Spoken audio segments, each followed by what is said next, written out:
Hey everybody, how's it going? It's the Cubeaholic. Today we're going to be doing some cross walkthroughs using advanced cross. So yeah, this is a tutorial and there's going to be some examples. First things first, we're going to find our pieces. So I have this one's already solved. This one, which is bad because it takes 2 moves to bring down to the cross. And these two over here. So I'd probably start like this with the cross in front of me. So instead of doing a B, which is kind of uncomfortable in speed solving, I can go a D, R prime.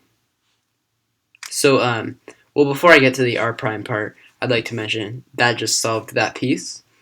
Now for the rest of my cross, I think I'm gonna do R prime FR to put this piece in, and then U L2, and that's gonna because after I do the R prime FR, it's you can see it turns this edge into a good edge.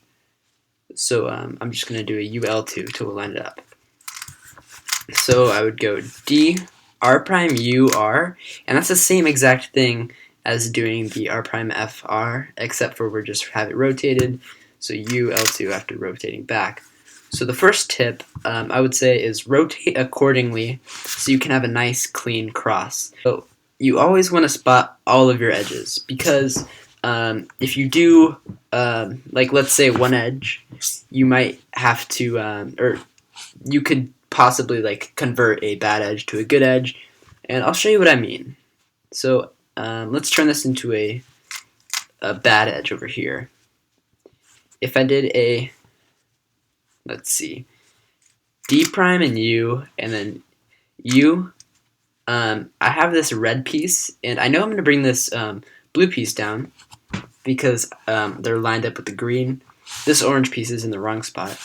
So if I did F prime though, it takes this bad edge and puts it in its place, so basically converts it. And then I would finish the cross by going D2 F D. And there I have my cross. And again, you can use that technique by rotating to solve the cross.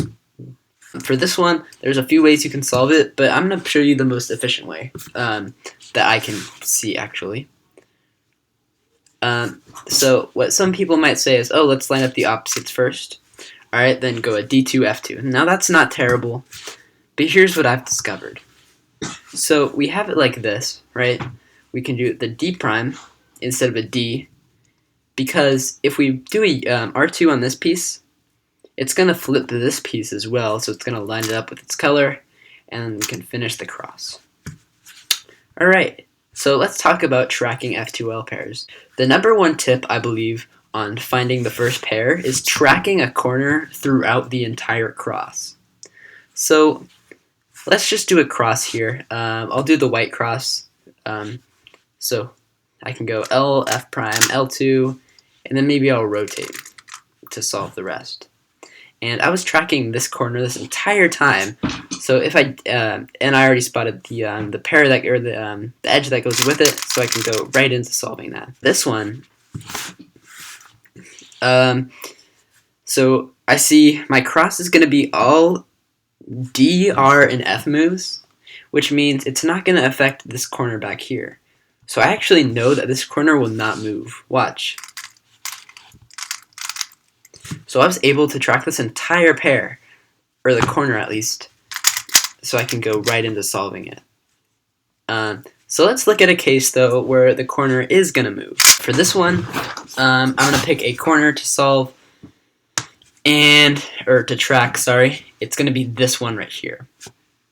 I see my cross, it's going to be U prime, R prime, U prime, R F, or R prime F, and then do an L prime.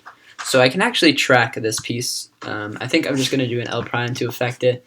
So it'll probably end up right here. And yeah, so look.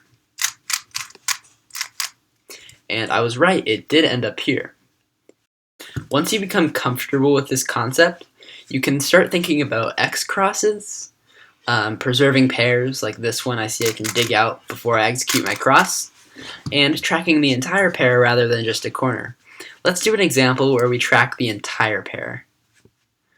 So for this one I'll probably go like this, or let's pick a pair to track first. I'm going to track this pair right here. I'm going to ignore this one because it's a little easy. So yeah, let's jump right into this one. So I'm going to go D, F prime, because that sets up my pieces. I still see this pair right here. So then I'm going to go R prime, little u, R prime. And that was just a method of flipping this edge over here. And I tracked my pair, it's right here. I can jump right into it and continue with my F2l. Alright folks, that's about it. I hope you enjoyed. I plan on doing more CFOP videos for tips and tricks. That way you guys can really master the method and I can refine my techniques as well. So I'll see you later. Peace out. It's been the Cubeaholic.